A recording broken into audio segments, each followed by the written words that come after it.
This is the Good Governance Radio. GGR.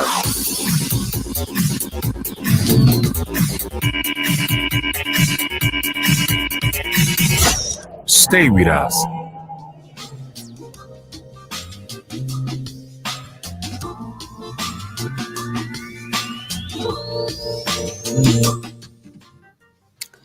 Good day, everybody. Good day, my followers. Good day, my listeners. It's another day again. My name is still Amarachi Mugochukwu, the founder of Efficient Grace for the Hopeless Foundation. You're listening to me live from Good Governance Radio, Abuja. And we are live on our YouTube and all our platforms. You can still join us on www.ggr.com.ng. The program you're listening to this afternoon is still O Salad. Have you saved a life a day? Operation Save a Life a Day. I tell you, I said if about 200 million people who live in Nigeria can save one person each every day, I tell you, we would go a long way saving a lot of people from both hardship, emotional trauma, and all of that. So last week we talked on about the Day of African Child and what it was all about. And today we're going to take you on another sweet and beautiful topic, which I said is all about child trafficking as a result of bad education. Before we go on a break, I want you to think about it. What is child trafficking and what does it have to do with educational system or bad education? Stay with us. I want you to call on your friends, copy the link, share to your friends, invite somebody to, have a chat with us and discuss with us on this beautiful topic as we'll get back to you soonest. Stay tuned.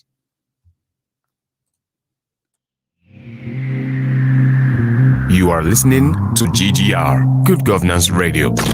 This station is now the ultimate power in the universe. Let's go. This is your radio, your station. GGR, Good Governance Radio.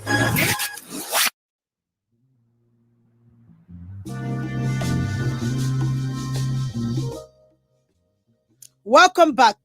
We're here again. It's still O Salad, Operation Save a Life a Day on www.ggr.com.ng, the station that you need to be so we can change the situation of this country.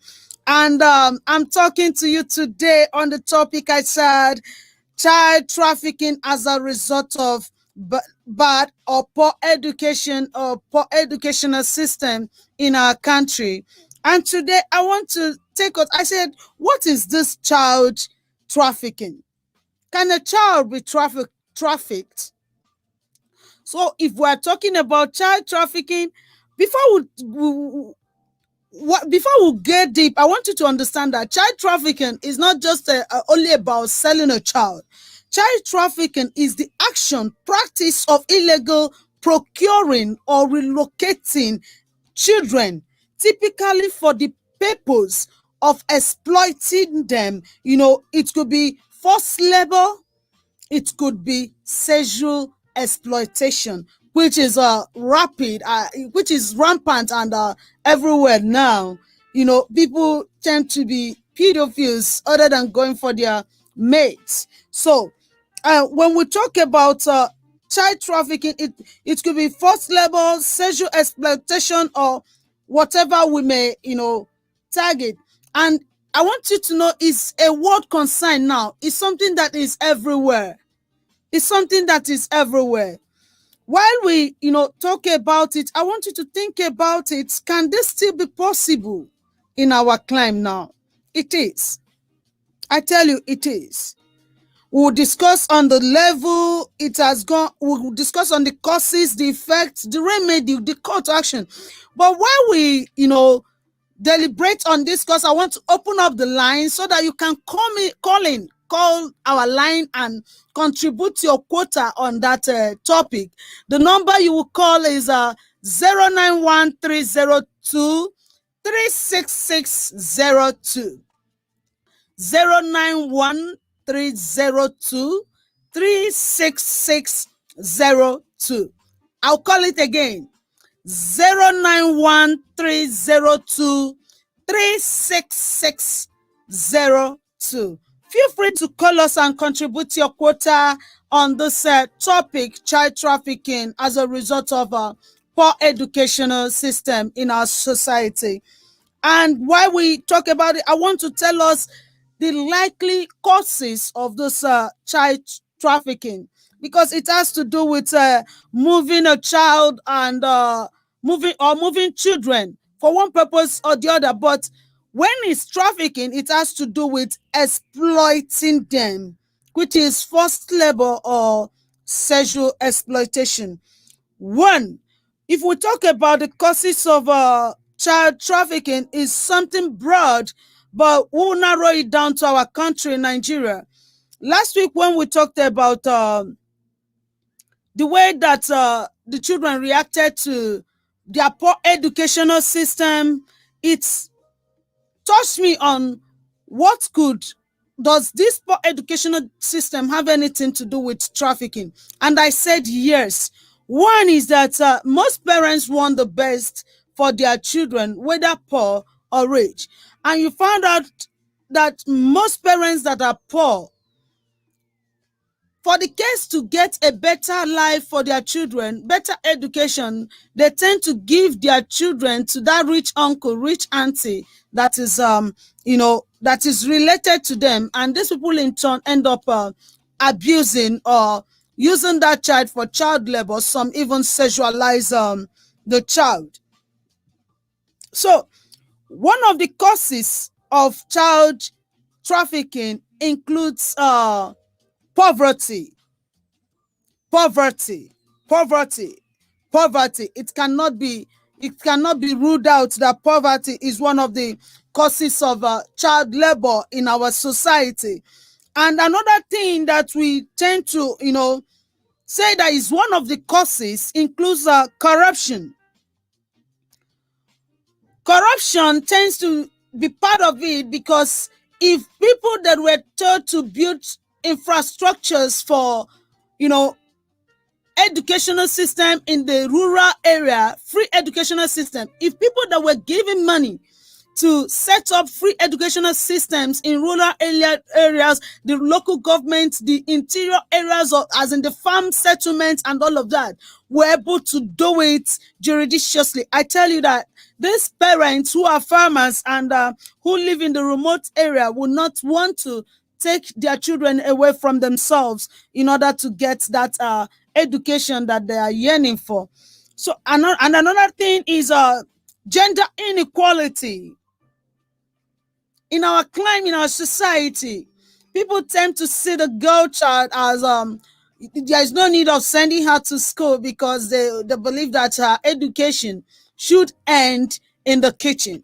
But it's no longer that way, because a lot of intellectuals are female, and they tend to, contribute positively to the society today. And it's something that we should not look out as in sort of back off and say, that women. No. These women end up, if they don't get this education, they want by fire, by force to get it. And you see some of them training themselves in school and selling their body just to make ends meet, which is not something that is encouraging, because everything has side effects. Globalization also allows traffickers to set up complex routes and system within and across borders. We say it's something everybody knows.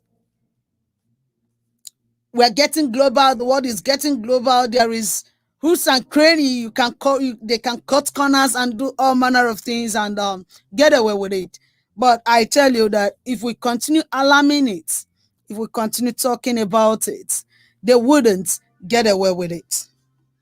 Then another thing, I think that that is part of the cause. Okay, I will use my area as an example, like Wuse 2 along Aminu Kano Crescent, along the Aminu Kano Crescent lane. If you come there from 8 in the night till around in fact till dawn, you will see girls littered all over. And these girls, most of them are ranging from 12 years. Okay, let's say 60 to 70% of them are from 12 years to that of 25 years old. And most times I come to interrogate them, talk with them. Some of them have got off the streets and empower them, and they've gone back to their base, not being in Abuja anymore. Because each person I get involved with, I follow you up to the end. And when you ask them, you find out that is either both parents are dead, is either that they were brought to Abuja and they escaped from the person that trafficked them and they want to survive on their own. And these are things that I see as the causes of this thing. Still boiling down to poverty and caregivers, neglecting the children and all of this.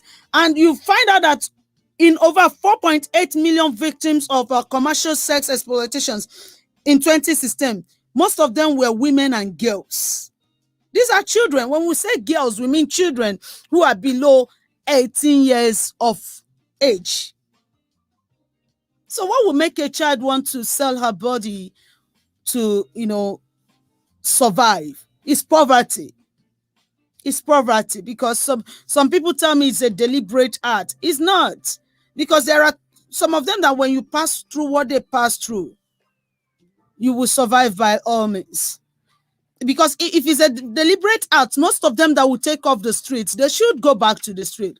But most of them who took off the street, they come out becoming sound and somebody to be boastful of.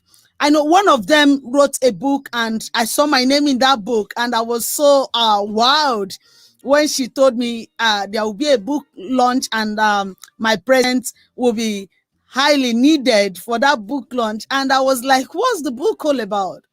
And she wrote her experience for as long as she stayed there, and I was impressed. And now she went back to her place to recruit young girls and teach them on how to survive on their own. So if I've not done anything in life, I thank God that I have a crusader who is taking girls off street because of the words she had from me on my birthday in 2019. So I don't forget it. That birthday was one of my best birthdays. So I will take a break, and I don't want you to forget that you're still listening to us on Good Governance Radio, www.ggr.com.ng. Our line is still open for your call in 09130236602. That is the line you will call to contribute your quota on this discussion. And I urge you, by the time we'll come back, we'll be talking of the effects of this trafficking in Nigeria and the world at large. Thank you for listening to us. It's still O Salad. This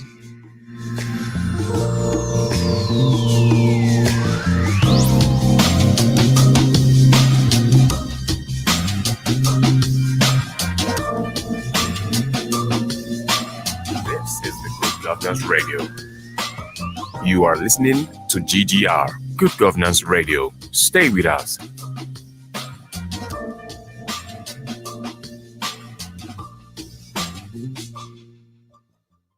Welcome back. I'm still Amarachi Umugochukwu, the founder of Efficient Grace for the Hopeless Foundation. Your number one love giver. You are still listening to us on Good Governance Radio, www.ggr.com.ng. Remember, the number is to call is 09130236602. And the topic is still child trafficking as a result of poor level of education or poor educational system in Nigeria. And we're looking at, can this poor education also bring trafficking? To me, I don't know. I say yes, because when you train a child, when you educate a child, she will know her do's and don'ts, and she will know her left from her right. And we cannot say that poor education it has effect, because an educated mother of parents cannot allow their children to do certain things because they know it would actually affect them in a very bad way. So we want to talk about the effects of this child trafficking. Does it affect our society, or you think it's something that is personal, or is something that it doesn't concern me? It's not our business. After all, it's not my child. You know, most people say, after all, it's not my child. But when you keep saying, after all, it's not your child, I want to tell you, that child may end up in your family tomorrow. If that child becomes a bandit, the child may jam you on the road tomorrow, no matter your escort. Their brain is very much faster than ours now.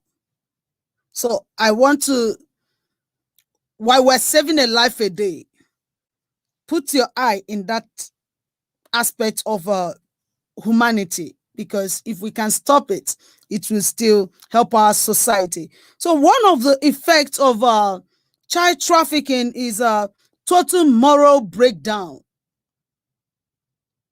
Total moral breakdown. You see a child, he doesn't have respect, he talks, he's vulgar, he talks anyhow, he acts anyhow, he's not afraid of anybody. Why? Because the moral standard of that child has been shattered.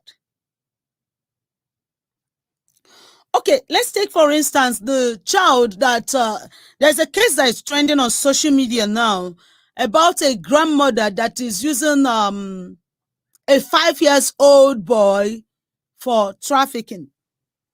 Is the boy's grandmother. The mother is in Lagos, and the mother is in the village doing, I think it's beer parlor business or something like that. And she collects as poor as 1,005. And let men, full-fledged men, I have a video of it in my phone, full-fledged man molest this child. It's not even a girl child, it's a boy child, and she brings men to sodomize. This sodomy, I don't even know how to, you know, I don't know when people sodomize children. I don't know whether I should call it pedophile or what. I don't know, because things have become so bad that you will not even know a name to tag a particular immorality because of the depth of it, you know. So this woman will bring these men, they will penetrate this child through the anus. With their size, this child was talking and crying that this uncle does it every day. Let me use the children's language. They asked him, every day. And he said, no more kwan kozo. Ongo kwan kun kozo na mam 1,005. And he still called this woman mother. That there's the other uncle that gives the grandmom 1,005, and that the grandmom knows where that uncle lives. How do we wrap this kind of thing around our head? So we'll get to this, and we'll get to be able to work together, because it's not one man's business. It's you and I that have something to do about it. So we talk about total moral breakdown. We talk of breakdown of peaceful marriages. everybody is shouting that the divorce rate is high, marriages are no longer standing, and all of that. If you question about 10 people, you find out that 7 or 8 has been sexualized or has passed through one sexual trauma or the other. Some of them were raised in bitterness, so they don't even know how to love. So when they get into marriage, it becomes a trouble. It becomes a problem. You get that? So when we talk of peaceful marriage breakdown and all of that, there are people that have been so sexualized that you can no longer satisfy their sexual urge. Some of them end up, they're married and they have dildos. They don't even see their husband as something anymore because that role, he cannot perform it. He can't satisfy them because they have been bastardized in that area. And you find out that it affects the peace of that home. We're still waiting for your calling to contribute your own while we continue to, talk about the topic, child trafficking as a result of poor level of education. Another part of it that is part of the effect of it is biological integrity. The child can no longer face her fellow child when they say I'm a virgin or I am a celibate. Even though I'm not a virgin, I'm a celibate. The child cannot face their mates, and they will have that inferiority complex. And when they have that inferiority complex, you see them try to get cliques of those who have been bastardized sexually or have been defiled. And you see them, when they form that clique, they start to promote immorality. That is why you see immorality ringing bell in the society, and they start to see the people who are morally sound as the archaic person, that stupid person, and that person that that doesn't have sense, because they cannot stand the sanity and the moral standard of that person that is morally okay. So they tend to form a clique of those who have lost their integrity.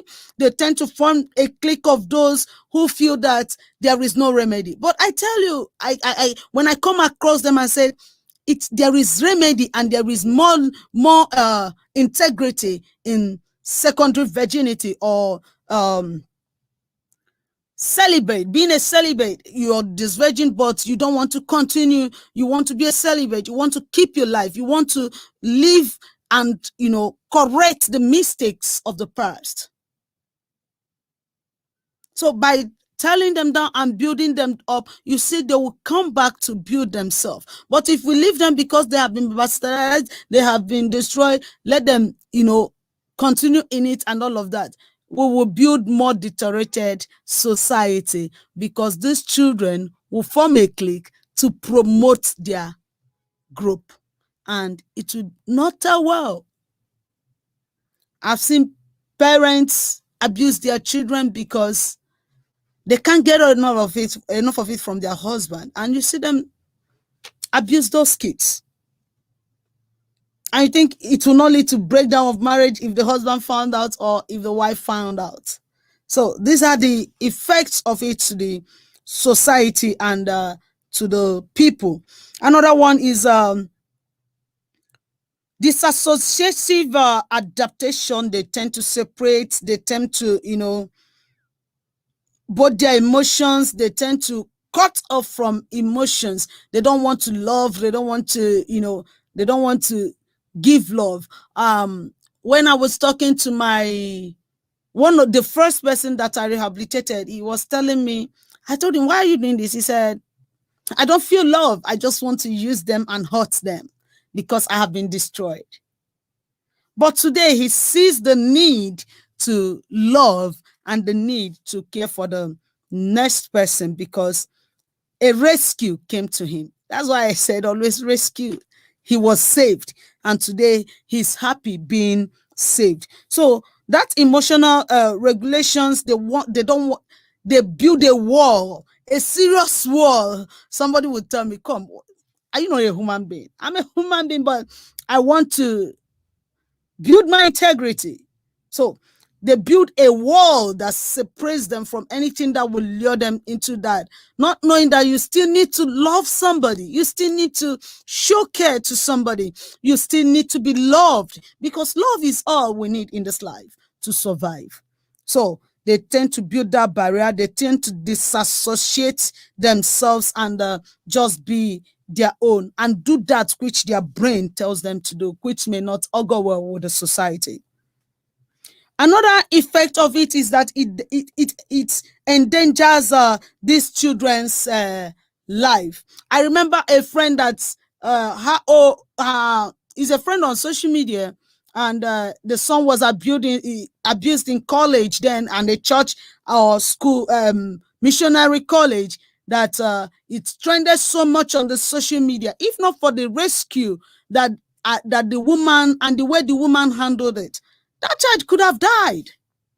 Had even the school stayed any more longer, that child could have lost his life in that process, because he was sodomized and a lot of things went bad.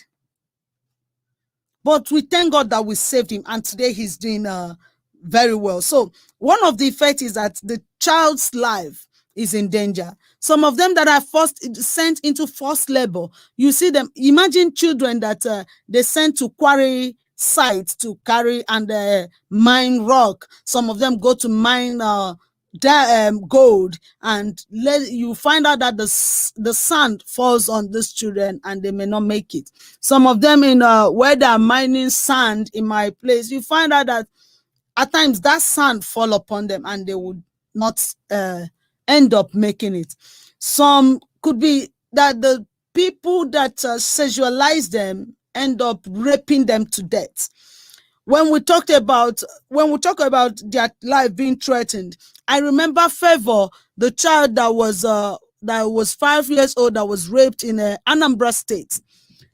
That child, Favor, if not for the quick response we gave to her, if you're following my page, you must have seen her story on my timeline.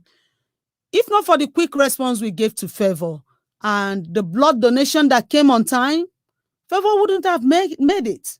But thank God today Favor is 10 years and she's doing pretty well, and she's still academically sound, because we did not only just give her the medical assistance, we also gave her the psychological assistance that she needed, that helped her to come back to her normal self. And today she's doing well academically. And I know it's a crusader coming up, and these are things that we need to also voice out. So another thing is that it deteriorates their educational system. When it was the time of Favor was out of school for almost 2 years before we found out that she's now stabilized, and we gradually reintegrated her into her education, into her school, but no longer the same school. We need to change environment for her, so that she will not have the trauma of what happened to her in the past. To get these children back is not always so easy. It takes a lot of money. It takes your time. It takes your tactics. It takes your intellectual knowledge to get it done very well, because any mistake you make will as well affect that child the more. So it deteriorates their educational system. Look at that small child that was crying. Even if he's in school, he's thinking of who is the next man my grandma is going to bring to come and force himself on me. And you think he will concentrate in school? No. Some children that have been beaten to stupor, which I was a victim of, and you find out that you go to school, you're thinking, you just entered class. The next thing you're thinking is, hey, once it's 1 o'clock now, this school will end. And if this school ends, I'm going home. I'm going to hawk. If I don't finish selling it, they will beat me. The teacher is talking. That is what the child is thinking.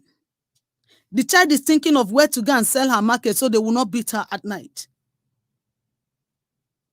And you think the child will do well? The child just finished from school and she rushes home, not doing of her assignment, not doing anything. She rushes home and goes to hawk. After hawking, the child comes back very weak and tired. They want her to prepare the night meal. And by the time she finished all the chores at home, it is around after 2 in the night. What time does this child have to rest? What time does this child have to sleep? Get enough sleep.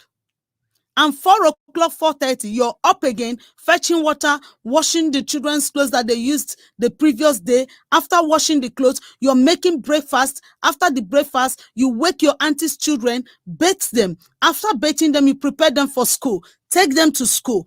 Come back to prepare for yourself and start going to school. Because that was my routine then. So how do you think this child would do better academically? Thank God I was doing very well, that I won I was among one of the people that won the will I call it an award to take the Federal Common Entrance exam, which settled the whole matter on my head. And I thank God for that singular opportunity. So when does this child have the time to do the necessary thing? Some people will see me and say, come, why are you the shortest in your family? I'll laugh at them. I'll say, maybe we didn't pass through the same training. And that's where we'll end it. I am the shortest. And when you see me when I was reintegrated with my siblings, you will be like, who is this one? I was the leanest. I was the shortest. Because something was not really right. So another effect it gives to the child, it deters their growth. It deters their development, both physically and intellectually.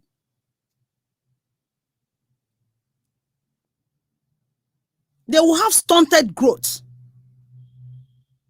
You'll be looking at a child, the child is looking far much older than her age or his age. Think of adult thinking, they will think it faster than you. But when you talk of the children's thinking that they should know, they will not be too good in it because they have no opportunity to develop in that area. Call me on house chores, I will finish it. But there are some things that, there are some leisures that I'm not good at because I was not exposed to it.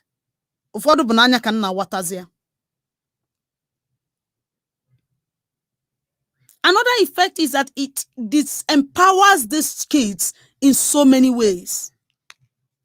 Some of them are trafficked from a state to a state, a tribe to a tribe. Like there was one that they trafficked from Kano or something like that to Enugu State. And you find out that they have different languages. The child is confused.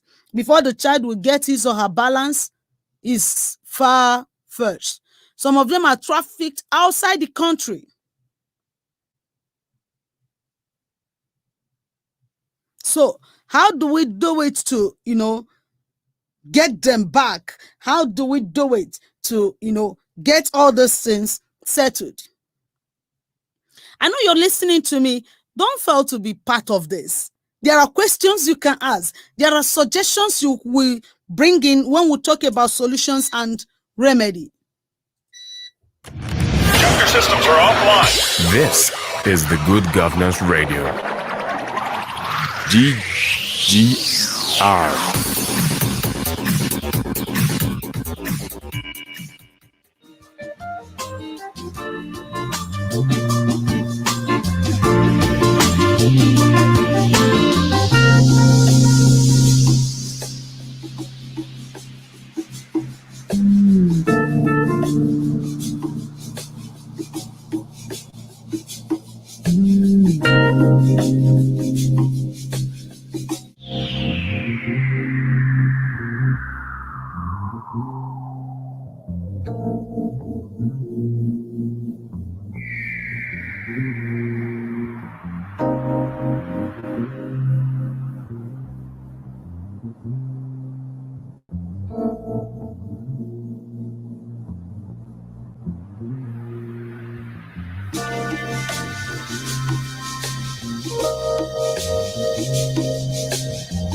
You are listening to GGR, Good Governance Radio. Stay with us.